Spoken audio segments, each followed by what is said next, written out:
de Pedro, capítulo 2. Vamos a leer desde el verso 18 y vamos a leer hasta el verso 23 de ese capítulo. Amén.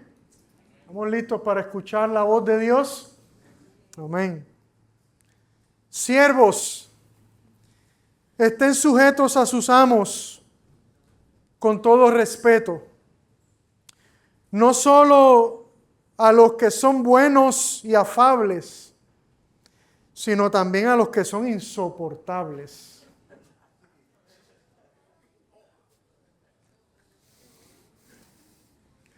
Pedro tenía sentido del humor, parece también. Porque esto haya gracia, si por causa de la conciencia ante Dios, alguien sobrelleva penalidades sufriendo injustamente. Pues qué mérito hay si cuando ustedes pecan y son tratados con severidad, lo soportan con paciencia. Pero si cuando hacen lo bueno, sufren por ello y lo soportan con paciencia, esto haya gracia con Dios. Porque para este propósito han sido llamados, pues también Cristo sufrió por ustedes, dejándoles ejemplo para que sigan sus pasos, el cual no cometió pecado, ni engañó a alguno, ni engaño alguno se halló en su boca, y quien cuando lo ultrajaban, no respondía ultrajando. Cuando padecía, no amenazaba, sino que se encomendaba a aquel que juzga con justicia. Amén. Señor, gracias por tu palabra. Como siempre me gusta decir, ya es suficiente con leerla. Pero me das el privilegio, Señor, de exponerla, de predicarla, para que tu iglesia pueda entenderla un poco mejor y más profundamente, Señor. Así que te pido tu bendición primeramente sobre mi vida en este momento, como un instrumento tuyo, como un vaso frágil en tus manos, Señor. Y que bendigas tu palabra, Señor, que es enviada al corazón de tu iglesia con esa promesa de que no torna atrás vacía, Señor, y hace la obra para la cual fue encomendada, Señor. Así que glorifícate en este tiempo, en el nombre de Jesús. Amén y amén. Pueden sentarse. A los que nos visitan les dejo saber que hemos estado predicando ya por quite a time, ¿verdad? Acerca de la primera carta de Pedro a las iglesias. Y hoy nos toca, ¿verdad?, estos versos que acabamos de leer. Y estos versos que acabamos de leer son una continuación del tema en el cual hemos estado reflexionando en las últimas predicaciones.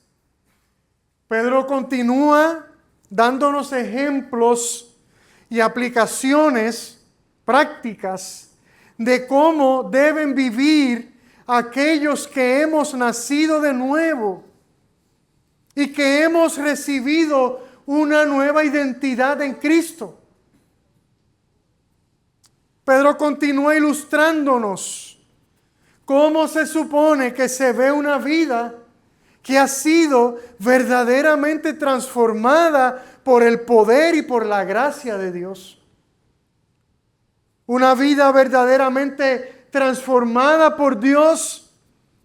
Ya vimos que se dedica a hacerle la guerra a las pasiones carnales. Una vida verdaderamente transformada por Dios. También vimos que procura mantener entre los no creyentes una conducta irreprochable. Una vida verdaderamente transformada por Dios. También vimos que se somete por causa del Señor a toda institución humana. Una vida verdaderamente transformada por Dios ahora que sabe que ha sido hecha libre, usa esa libertad para servir a Dios y no para hacer el mal. Y una vida verdaderamente transformada por Dios honra al prójimo, ama a sus hermanos en la fe, teme a Dios y honra al Rey. Y cuando observamos bien estas conductas o estas formas de vivir, nos damos cuenta que muchas de ellas tienen que ver con el tema de la autoridad. El tema de la autoridad.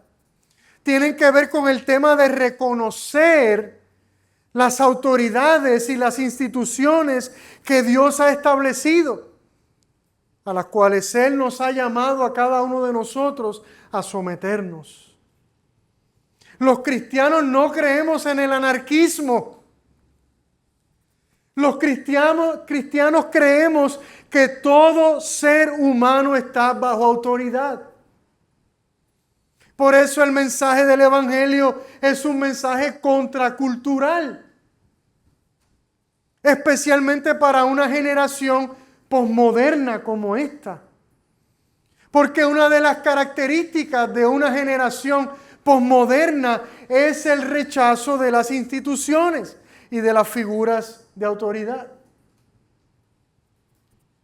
Antes el pastor llegaba a un lugar y llegó el pastor, ¿verdad? Hoy día uno llega a un sitio y llegó uno más. Le he contado esta experiencia antes, cuando fui al hospital Pavía en Carolina y a visitar a una persona y fuera de horas de visita. Y yo entré por allí como like a boss, ¿verdad? Aquí llegó un pastor y me van a dejar pasar. ¿Verdad? Y le dije, soy pastor, saqué mis credenciales y no, usted tiene que venir a la hora de visita, ¿verdad? Así que ya yo me tuve que ir, ¿verdad? Y perdí el viaje. Pero bueno que me pase, ¿verdad? Por no ir a la hora de visita. Nosotros creemos, iglesia, que estamos bajo autoridad, que todos estamos bajo autoridad porque esa fue la forma en cómo Dios creó el universo. Dios creó el mundo de una forma ordenada y perfecta. Y desde el principio el enemigo ha hecho todo lo posible por destruir ese orden. Dios creó al hombre y a la mujer para que estos se sometieran a Él. Amén. Dios creó la naturaleza para que ésta se sometiera al hombre y a la mujer. Dios creó el matrimonio para que la esposa se someta al esposo. Dios creó la familia para que los hijos se sometieran al padre y a la madre. Dios creó las instituciones civiles para que los ciudadanos se sometieran a ellas. ¿Ve? Hay un orden. Entonces, cuando vemos todo esto, lo que vemos es un orden perfecto. Y la razón de ser de este orden no es otra cosa más que el florecimiento de la humanidad, de los seres humanos y de toda la creación. Sin embargo, también sabemos que cuando alguien abusa de la autoridad que le ha sido delegada, o cuando alguien no se somete a la autoridad que ha sido impuesta sobre ella, entonces ¿qué pasa? Se destruye el orden. Y esa precisamente ha sido la estrategia del enemigo desde el principio. Que el que está en autoridad abuse de esa autoridad o no la ejerza, es otra manera incorrecta, ¿verdad?, de ejercer la autoridad. O sea, que actúe de forma pasiva ante la autoridad que se le ha sido delegada. Y que el que está bajo autoridad no se someta o pretenda apropiarse de una autoridad que no le corresponde. Lo que crea una tormenta perfecta. Porque cuando alguien abusa de su autoridad y cuando alguien no se somete a la autoridad, se rompe ese orden. Y si se rompe ese orden, entonces se interrumpe o se impide el florecimiento del ser humano y por ende de la creación. Y eso es lo que el enemigo siempre ha anhelado: destruir el orden que Dios creó. ¿Me va entendiendo? Por lo tanto, eso es a lo que como iglesia tenemos que oponernos y combatir. De hecho, ese fue el pecado de Lucifer. Él quiso apropiarse de una autoridad que no le pertenecía.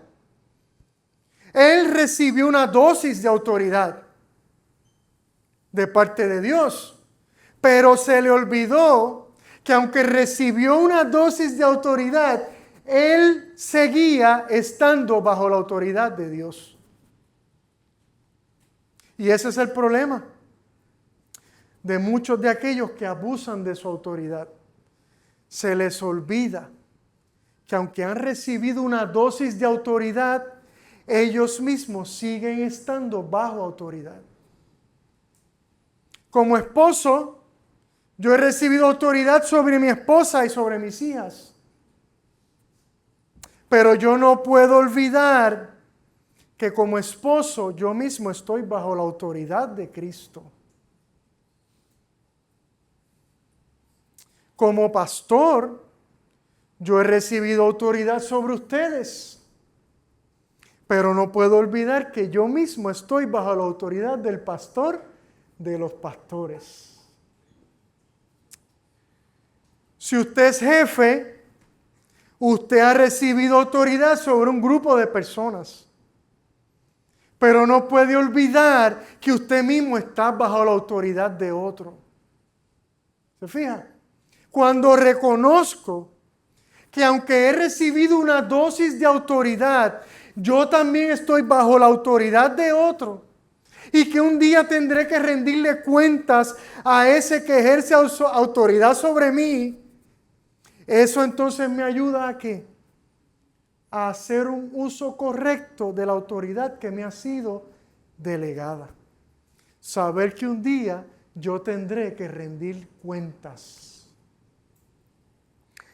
Entonces, cuando vemos el verso 17 de ese capítulo 2, que fue el último que vimos la vez pasada, nos damos cuenta que es un versículo que tiene que ver con hacer buen uso de la autoridad.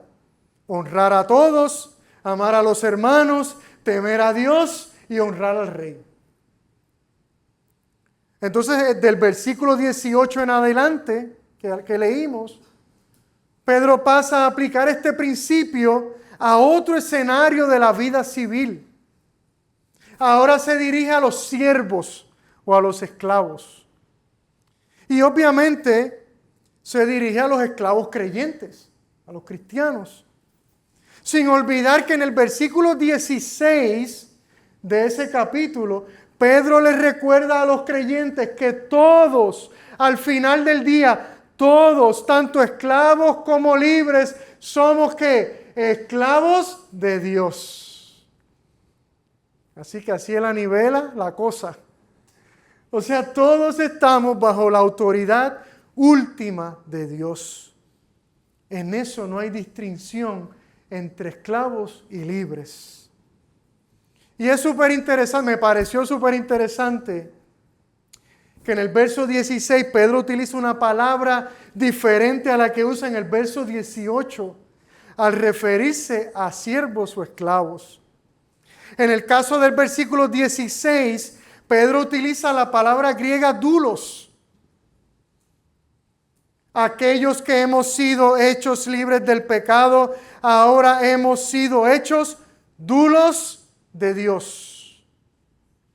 Y doulos era la posición de esclavo más baja y menos digna. El doulos era el esclavo de los esclavos, el siervo de los siervos. El doulos era el que vivía en el campo, nunca en la casa de su señor. Pero entonces en el versículo 18, Pedro utiliza la palabra griega oiketes, que se utilizaba para referirse al esclavo o al siervo doméstico. ¿Ve? El que vivía en la casa, el que preparaba la mesa, el que mantenía el orden en la casa, el que cuidaba a los niños. Oiketes, dice Pedro, estén sujetos a sus amos. O sea, oiketes es un siervo más importante y con más dignidad que el doulos. Entonces lo interesante es que Pedro utiliza doulos cuando se refiere a nuestra relación con Dios y oiketes cuando se refiere a nuestra relación con los hombres. ¿Y por qué yo creo que esto es importante? Porque cuando se trata de Dios, tenemos que considerarnos a nosotros mismos como los siervos más bajos. Pero cuando se trata de los hombres, podemos considerarnos como siervos de mayor dignidad. O sea, ante Dios nos humillamos hasta lo último. Pero cuando se trata de los hombres, no podemos olvidar que hay uno que es objeto de mayor honra que los hombres. Ante los hombres, nunca nos humillamos hasta lo sumo, pero sí ante el Dios del universo. Cuando se trata de servir a Dios y a los hombres, tenemos que decir como Pedro en los Hechos: debemos obedecer a Dios en vez de obedecer a los hombres.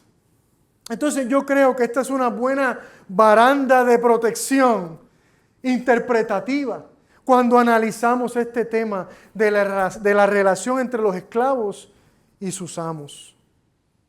Entonces, antes de analizar el escenario de esta relación de los esclavos con sus amos, es importante que entendamos que sería un error terrible teológico, doctrinal y de interpretación bíblica afirmar que la Biblia o que Dios o que la iglesia del primer siglo aprueban o avalan la esclavitud. Trágicamente, por muchos siglos se utilizó la Biblia para justificar la esclavitud. Y esa siempre será una terrible mancha en la historia de la iglesia. Pero nosotros creemos que la esclavitud es totalmente producto de la caída del hombre y por lo tanto está totalmente en contra del mensaje del Evangelio que afirma que Cristo vino para liberar a su creación de la opresión del pecado y de la maldad. Y el tema de la esclavitud es muy complejo, ¿verdad? No tenemos tiempo ni pretendo profundizar mucho en él en este día, pero voy a mencionarles dos versículos que creo que demuestran de manera contundente el hecho de que la Biblia no aprueba la esclavitud. Por ejemplo, Pedro le escribe a los Gálatas diciendo: porque todos los que fueron bautizados en Cristo, de Cristo se han revestido. No hay judío ni griego, no hay esclavo ni libre, ¿ve? No hay hombre ni mujer, porque todos son uno en Cristo Jesús. Cristo vino a darle libertad y a restaurar la dignidad de todos aquellos que creen en Él. Amén. Pablo también le escribe a los corintios diciendo, preguntándole, dirigiéndose a los esclavos de su época: ¿fuiste llamado siendo esclavo? No te preocupes. Aunque si puedes, escuche bien, aunque si puedes obtener tu libertad, prefiérelo. ¿Se fija? Porque el que fue llamado por el Señor siendo esclavo, hombre libre es del Señor. De la misma manera, el que fue llamado siendo libre, esclavo es de Cristo. Y ustedes fueron comprados por precio. No se hagan esclavos de los hombres. De nuevo, todos los que creen en Cristo han sido comprados por precio. Y esa expresión, comprados por precio, es la expresión que describe el acto de una persona pagar por la libertad de otro. Aunque la iglesia del primer siglo no aprobaba la esclavitud, sí reconocía la realidad sociocultural en la que vivían. La esclavitud era un sistema legal y normalizado en aquella época, reconocido por el Estado romano. Y el mensaje del Evangelio, y aquí viene la parte maravillosa, y lo que yo creo que Pedro está tratando de inculcarle a la iglesia, el mensaje del Evangelio es tan poderoso que también afectaría la vida de aquellos que vivían en esta terrible condición de esclavitud. El Evangelio también traería esperanza y consuelo a sus vidas, lo que nos demuestra que el Evangelio no necesariamente, escucha bien, va a cambiar tu presente situación o tus circunstancias. Esa no te gustó, ¿verdad? Por eso es lo que algunos nos han vendido. Ven a Cristo y tu sufrimiento acabará. Pues mire, no necesariamente. Pregúntale a aquellos que conocen al Señor en la cárcel o en una cama de hospital o con un diagnóstico terminal. De hecho, el esclavo tendría una experiencia única al creer en el mensaje del Evangelio, porque en medio de su condición de esclavo iba a poder experimentar de una forma milagrosa y profunda la verdadera libertad. El Evangelio nos enseña que es imposible experimentar la verdadera libertad si no se está verdaderamente consciente y convencido de la esclavitud en la que uno se encuentra. Y a un esclavo, a un preso, pienso yo, que se le hace menos difícil entender esto. Pero para nosotros que vivimos en libertad, se nos hace difícil entender esta realidad. A menos que reconozcamos que vivir en una condición de pecado, o sea, sin la libertad que solo Cristo ofrece, es la condición de esclavitud más terrible en la que el ser humano se puede encontrar. No hay cárcel, no hay cama de hospital, no hay condición de esclavitud que se compare a eso. Por otro lado, yo creo que a un esclavo se le haría más fácil someterse a Cristo, porque sabe lo que es vivir sometido a un Señor. En cambio, nosotros que hemos nacido en libertad terrenal, se nos hace más difícil someternos a Dios. Entonces Pedro le dice a los creyentes que aún permanecen en condición de esclavos, verso 18, siervos, estén sujetos a sus amos con todo respeto, no solo a los que son buenos y afables, sino también a los que son insoportables. A estas palabras debieron haber caído como bomba a muchos. Muy difíciles de tragar. Una cosa es someternos a la autoridad. Con eso estamos claros y hemos hecho las paces. Someternos con todo respeto, no por obligación o de forma cínica. Eso también lo tenemos claro, porque sobre todo lo hacemos por causa del Señor. Someternos a amos que son buenos y afables.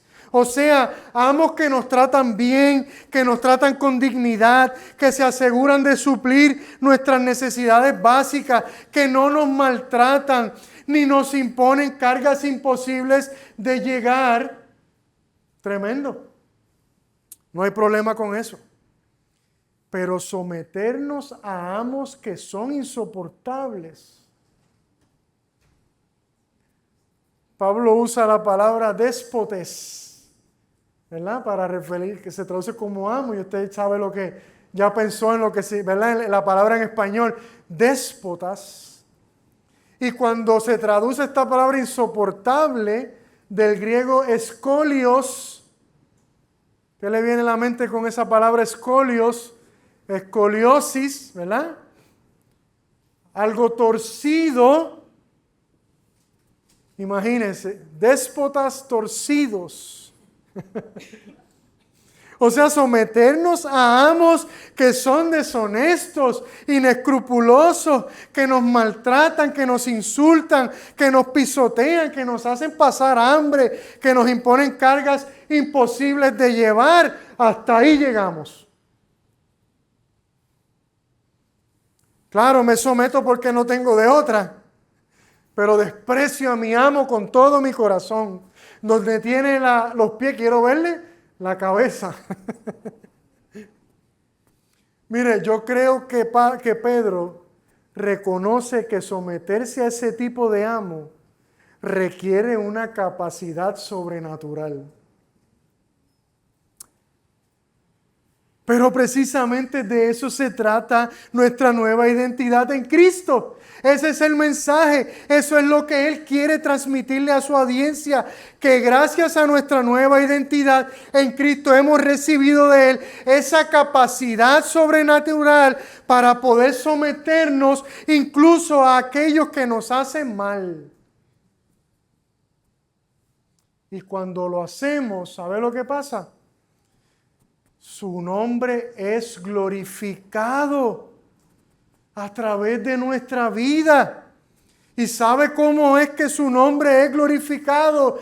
Porque sus hijos y sus hijas se están apropiando, están apoderándose de todas las riquezas y todas las capacidades espirituales y sobrenaturales que Él obtuvo para ellos por medio de su muerte y su resurrección. Si no nos sometemos, iglesia, si no nos sometemos a situaciones difíciles en la vida, si siempre tratamos de huir de los problemas, ¿cómo vamos a experimentar el poder de Dios?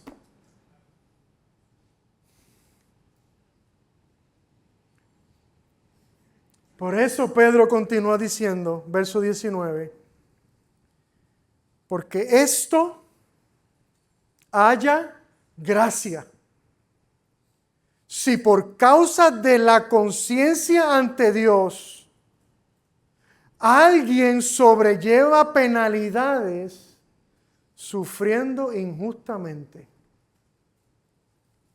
¿Qué es esto? ¿Qué es lo que haya gracia? O sea, ¿qué es lo que glorifica a Dios? Que estando conscientes de lo que Dios anhela de mí, alguien sobrelleva penalidades sufriendo injustamente.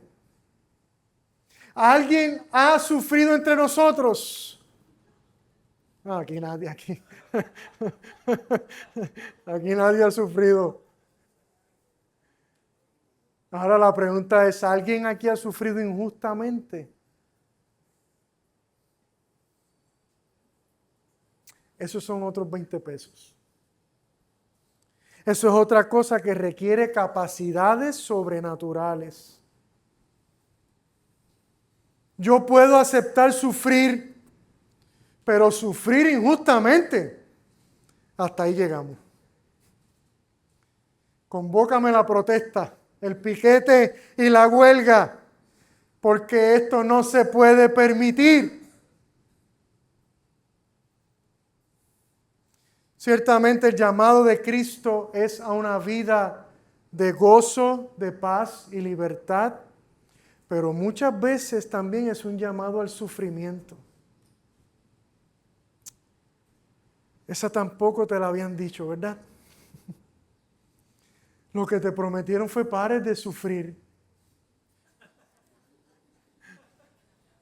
Y ahora Pedro nos dice, sufrir penalidades dolores, tristezas, debido a la conciencia, o sea, al conocimiento que tenemos de Dios, haya gracia delante de sus ojos. Y si sufrir haya gracia delante de los ojos de Dios, imagine cuánta gracia hallará sufrir injustamente. Una cosa es someterme a un amo torcido, otra cosa es sufrir injustamente. Y mire, yo creo que aquí Pedro amplía el mensaje. Ya no le está hablando solamente a los esclavos creyentes, ahora le está hablando a todos los creyentes, a todo aquel que sufre injustamente. Si has sufrido o si estás sufriendo penalidades injustamente en este momento, esto te aplica a ti también. Porque hallarás gracia delante de los ojos de Dios. O sea, glorificarás su nombre cuando sobrelleves tu sufrimiento. O sea, cuando lo enfrentes con valentía, cuando lo resistas, cuando te aguantes, cuando te ajustes la correa, cuando permanezcas firme, cuando no abras la boca. O cuando respondas a la ofensa con una palabra blanda, de esas que aplacan la ira, entonces glorificarás a Dios. Dice el verso 20, pues, ¿qué mérito hay? ¿Qué recompensa? ¿Qué valor? Si cuando ustedes pecan y son tratados, cuando ustedes pecan, o sea, cuando es culpa de ustedes, y son tratados con severidad, lo soportan con paciencia. Pero si cuando hacen lo bueno, sufren por ello y lo soportan con paciencia, esto haya gracia con Dios. Una cosa es sufrir las consecuencias de mis actos. Cometí un error en el trabajo y me botaron. Tomé una mala decisión en la calle y me costó una multa. Y si enfrento las consecuencias de mis actos con valentía y con paciencia, hago bien. Y Dios se glorifica. De hecho, eso es lo menos que puedo hacer. Enfrentarlas con valentía y paciencia. Porque sabemos que muchos pretenden escapar o ser librados de las consecuencias de sus propios actos. Y quizás cada uno de nosotros en algún momento hemos querido ser librados de las consecuencias de nuestros propios actos. Pero otra cosa es sufrir penalidades, aún incluso después de hacer el bien. Y esto está cañón. Ayudaste a un compañero de trabajo y terminaste sancionado.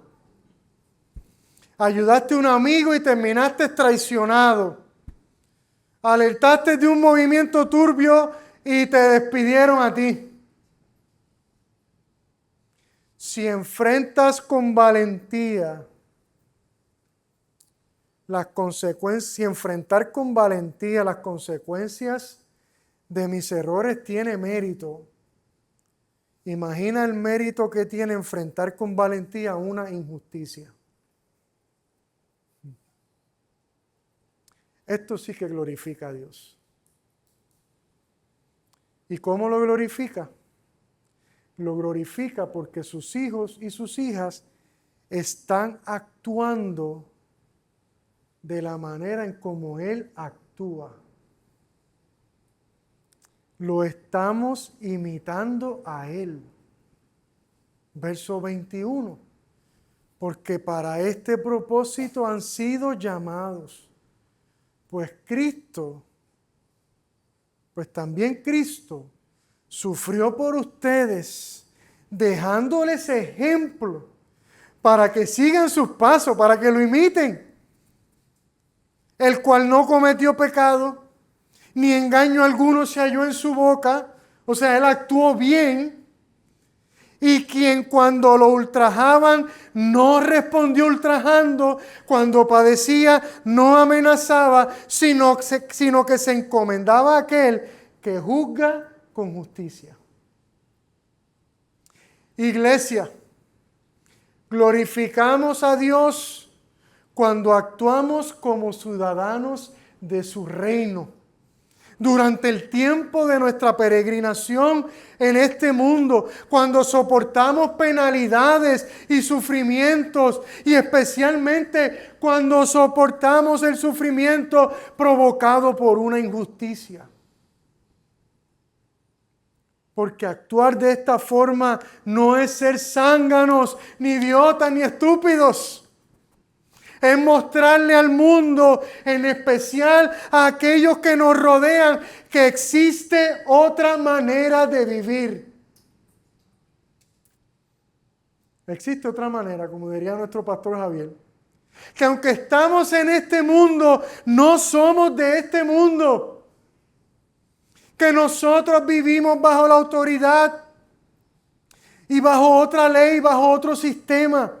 Que la justicia y la venganza está en las manos del único que es verdaderamente justo. Iglesia, gracias a Dios que no somos esclavos de los hombres. Nacimos en otra época, en otra realidad. Solo de Dios somos esclavos. Pero es cierto que Él nos ha colocado a todos en lugares donde otros ejercen autoridad sobre nosotros. Y obviamente rogamos por aquellos que ejercen autoridad sobre nosotros. ¿Para qué? Para que lo hagan de una forma que honren a Dios. Por eso oramos por nuestros jefes. ¿Usted ora por su jefe? Por eso oramos por nuestros supervisores, por nuestros superintendentes, por nuestros gerentes, por nuestros profesores y maestros, por los directores de las organizaciones a las que servimos, por los presidentes de las juntas que nos rigen. Pero ¿cómo responderemos el día que ese que ejerce autoridad sobre nosotros actúe injustamente? No es que va a pasar, la pregunta es cuándo. ¿Cómo actuaremos? ¿Sobrellevaremos las penalidades de una forma que honre a Dios o actuaremos por nuestras propias fuerzas? ¿Tomaremos la justicia en nuestras manos o dejaremos que sea Dios el que obre? ¿Resistiremos el proceso sabiendo que en medio del mismo el Señor nos está santificando? ¿Glorificaremos su nombre actuando como Él actúa? ¿Le demostraremos a aquellos que nos rodean que existe otra manera de vivir y de enfrentar las injusticias? Le daremos la oportunidad, esta es la más importante, le daremos la oportunidad a Dios a que demuestre su poder a través de nosotros, dándonos esas capacidades sobrenaturales para soportar el sufrimiento. Que así nos ayude Dios. Amén. Oramos.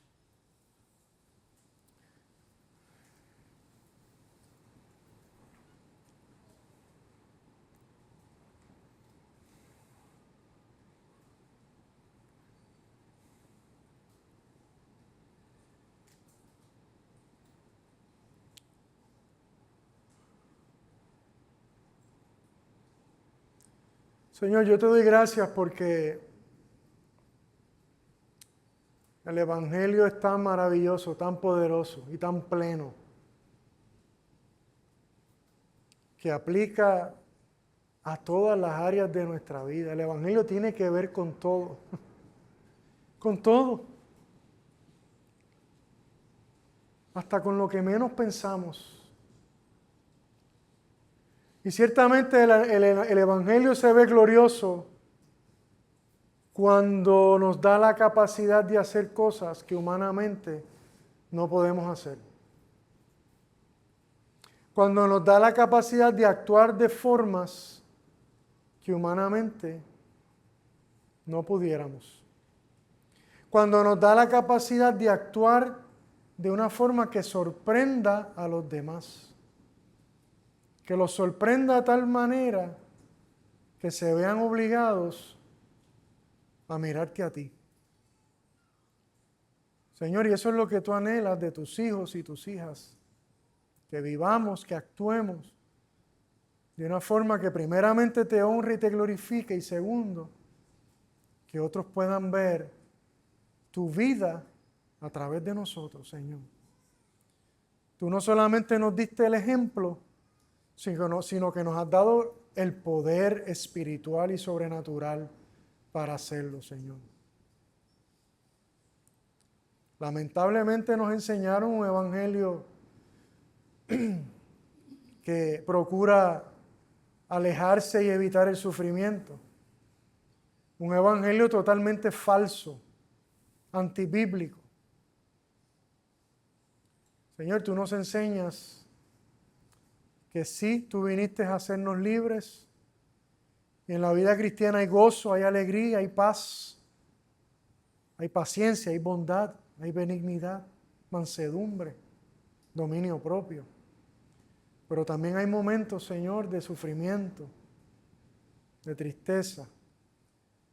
Momentos en que tenemos que perseverar en unas circunstancias que humanamente parecerían imposibles, Señor. Y ahí tú quieres que nosotros permanezcamos. Y ahí tú quieres que nosotros seamos fieles. Y ahí tú quieres, Señor, que nosotros realmente demostremos de qué estamos hechos. De que estamos hechos de ti, Señor, porque tú nos has dado tu identidad. Somos tus hijos. Tú nos has dado tu Espíritu Santo. Estamos vestidos de ti, Señor. Tenemos tu mente. Tú nos has dado tu corazón. Hemos sido bautizados en ti, Señor. Somos tuyos, Padre. Ayuda a tu iglesia a comprender esta verdad que puede ser un poco difícil de procesar, Señor. Pero entender lo glorioso que hay en todo esto, Señor. En honrarte a ti, en glorificarte a ti, Señor. Gracias, Señor, en el nombre de Jesús. Amén y amén.